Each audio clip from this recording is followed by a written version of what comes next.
Hey guys, Cinzer here. Welcome to another Shadowlands Alpha video. This will probably be the last video before actual beta starts, but I'm not sure when beta will be starting, but it will be starting this week. Anyway, in this video, I wanted to go over the current monk conduits. Now, there's only Venthyr right now that's testable, so I definitely would like to see the other three covenants to see their soul binds, but I just wanted to show which ones the monk have, which conduits the monks have, and how they, kind of interact with the soul binds. So if you don't know how the soul bind system works, or the conduit system works, is there are conduits, there are items that you would put in these soul binds, which I'll show right here. So we got General Draven here, and you have the regular Soulbind passives. Now these are the same for every class, every spec, no matter who you are. They're, per covenant. But then there are blank slots here, empty conduit slots, and that's where you will put the conduits in. You can kind of think of them as like relics, or yeah, I would say relics because they're passive. The Legion artifact weapon relics. So this one is a endurance conduit. There are three types: endurance, finesse, and potency. So I'm going to go over all of them, but I'm mostly going to be talking about the DPS Windwalker monk. So first we got Endurance Conduit. Fortifying Brew grants you a shield equal to 5% of your health for 15 seconds. So Fortifying Brew is something that at least DPS and tanks have. I'm not sure actually if Mistweavers have that or not, so I'm just going to change the spec real quick and see. Yep, they have it too. Okay. So yeah, all three specs have Fortifying Brew. So that's a pretty nice defensive conduit because it'll give you a shield for 5% of your health, in addition to, the uh, damage reduction that it does. And this is a nice one that I really like for endurance. Expel Harm's healing is increased by 20%. So expel harm is a it's a move that does damage, but it also will heal you. And so getting that extra heal is definitely great, especially in world content. So if I were using an endurance conduit, at least as a Windwalker monk, then that's one that I would probably take. And then we have another endurance conduit, grounding breath, which when casting Vivify on yourself, it heals. The heal is increased by 10%, and then it has a chance to refund its cost. So that's kind of nice as well. Another good for self healing, regardless of who you are, because getting that extra heal could again mean the difference between life and death, and you have a chance to refund the cost. So more healing. And then we have a finesse conduit, where targets affected by your leg sweep deal 5% less damage for 5 seconds. Um, that's it's not bad, but I mean they get stunned for 3 seconds, so I don't know. I feel like that could be a little bit better, but I also didn't really notice it when I was using it, but it's damage reduction. Another finesse one, when paralysis ends, your target's movement speed is reduced by 60%. It's another good for CC, especially if you can just slow people down. You can use paralysis, or for people that you can't CC, then it'll slow them down. At least I assume so. I haven't used it on somebody that can't be CC'd yet, but that'll be a very nice extra slow that you can do. And then we have another finesse. Blackout Kick has a 5% chance to grant a charge or roll. So that's good for mobility. Swift transference. The Transcendence transfer increase your movement speed by 10%. I'm not going to lie, I pretty much never use Transcendence. I know that might make me a bad monk, but I just I just forget it. So, but hey, you get an extra movement speed increase. And then we get into some other ones that are class or spec specific.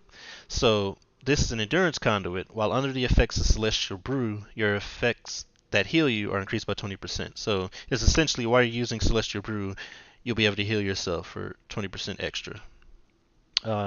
This one's I think could be really good for tanks, where Shuffle grants your stagger 5% additional effectiveness. Just makes Shuffle better. Again, endurance conduit. And now a potency conduit. Keg Smash will deal an additional 20% damage to targets affected by Breath of Fire. Great for some extra damage output as a tank. And another potency conduit for tank. Abilities that grant Shuffle reduce the cooldown on Invoke Nizal the Black Ox by 0.5 seconds, and then the Stomp deals an additional 10%. There's actually one that's just like that for um, Windwalker and yeah, also for the healings, Mistweaver. Sorry. So yeah, that's just get your cooldown back a little bit quicker. Now we go to healing. Abilities that activate Gust of Mist reduce the cooldown on Invoke Yulon, the Jade Servant, by 0.5 seconds, and then the Celestial Breath healing is increased by 10%. So yeah, Gust of Mist has a chance to do 25% more healing. Rising Sun Kick reduced the remaining cooldown of Revival. I think that's pretty good. I haven't played much of anything but Windwalker, but some of these seem really nice, especially for Mistweaver if you're trying to do, fist weaving. Rising Sun Kick reducing the cooldown of your big AoE cooldown is really nice and increases, the healing that it does. Then the Life Cocoon will increase your healing over time, recede by an additional 15%, and it lingers for an additional 6 seconds after the shield is broken. And now we finally get to the DPS. The big one right here, Inner Fury. Fist of Fury damage is increased by 20%. So Windwalker monks know that Fist of Fury is like their strongest attack. So increasing that by 20% seems like a no-brainer. Another one that's pretty cool is Spinning Crane Kick's bonus from striking a unique target. It's just the bonus that you get for every time you attack a new target, it'll give you a stack that increases Spinning Crane Kick's damage. And so this increases that by an additional 10%. And another one is Coordinated Offensive. When Storm, Earth, and Fire spirits fixate on the same target, they deal 10% additional damage. This is when you use Storm, Earth, Fire. You activate Storm, Earth, Fire, and then when you do it again, it'll make them all attack whatever target you're attacking instead of being all over the place. So what this conduit does is it makes them do 10% additional damage when you do that. So it's a single target damage increase. And then one of the ones that I think is cool is Zuin's Bond. Now, abilities that activate combo strikes, so just being a monk, every time you do a different attack from the previous one, it'll reduce the cooldown of Zuin by 0.5 seconds, and also its damage is increased by 10%. So this is really cool. And out in the world, I don't notice it too much, but I do feel like this would be really good in a boss fight.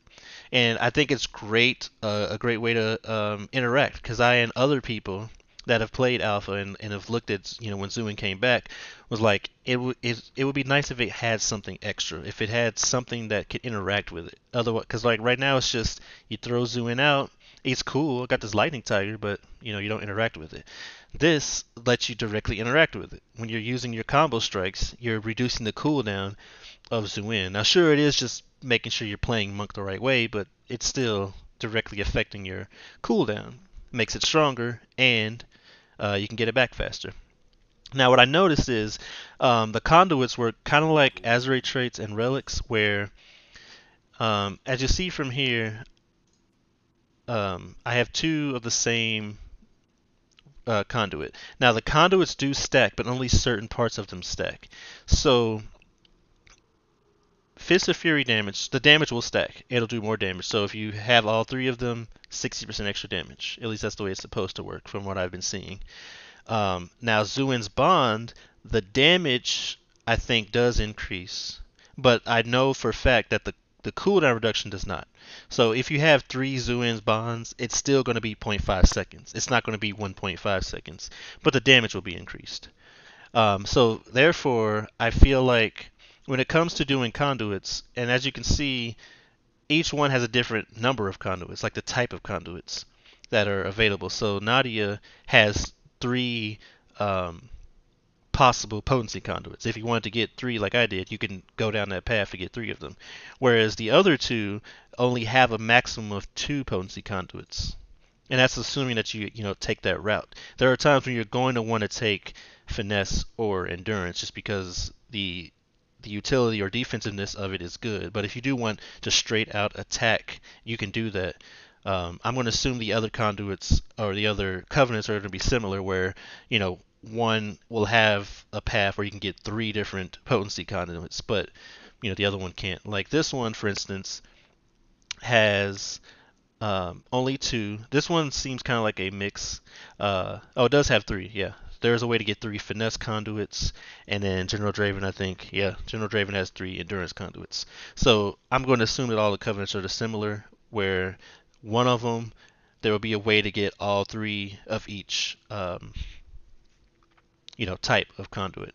Now, for the current monk ones, I actually think having one, if you're going to have all three of them, I think having one of each is actually pretty good because Storm Earth Fire does more damage. Like it is a cooldown. It is a nice cooldown. It splits you apart, but in a single target situation, and you have all your spirits fighting the same person, you're going to be doing more damage.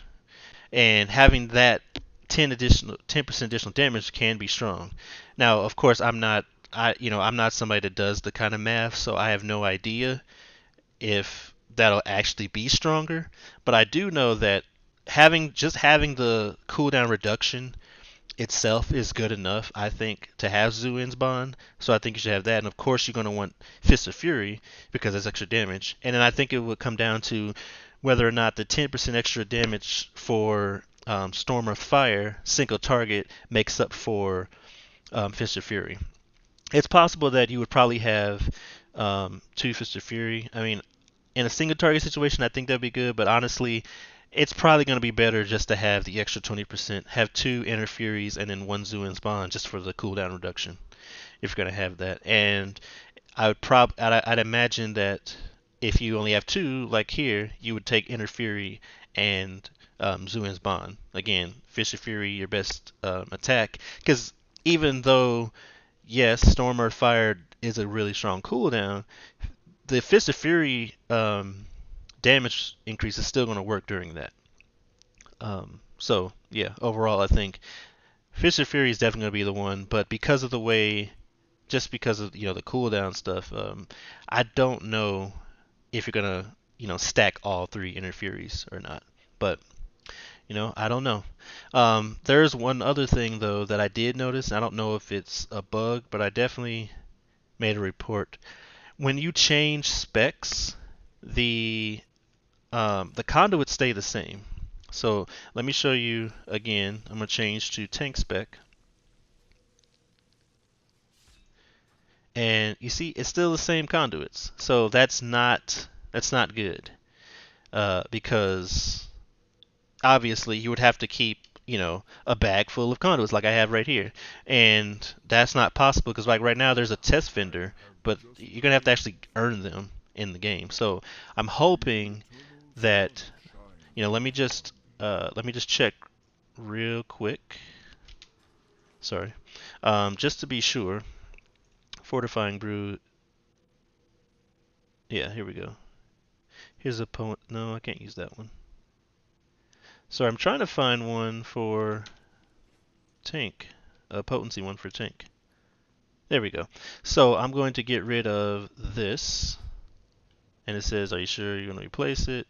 And it does say placeholder, so you know they might be changing that for the actual game. And so now I'm going to change back to Windwalker, just in case. And yeah, so as you can see, this is a huge problem. This will definitely destroy the system, in my opinion, because of the fact that when the game actually comes out, you're gonna have to actually earn these, and as you can tell, there's item levels on them. So it's not just going to be a situation where you just get it and then that's fine. You're going to be needing to get higher level ones. And if you have to change between specs, like if I have to take away my DPS ones when I change the tank, that would make it so that I wouldn't be able to actually, multi-spec. I wouldn't be able to be a tank and a DPS because I would have to farm multiple conduits. And that situation would be just like Legion, where it's actually easier if you just have. It'd be easier to have two monks, one being a tank and one being a DPS, than to try and do two specs. So hopefully they change that because it's definitely just a very bad to have all specs share the same one, and I'm sure they're going to. But I definitely need to make sure it's known. But anyway, those are all the conduits. There are definitely some cool ones for monk. Right now, you can't test a lot of them. There's only when I checked, there was only monk, mage, and warrior. So yeah, I would like definitely to have all the rest of them, and of course the other covenants. But I will definitely be going over all of the soul binds and conduits when they all get added into beta. So if you liked the video, please give a like and subscribe for future videos. And as always, thanks for watching.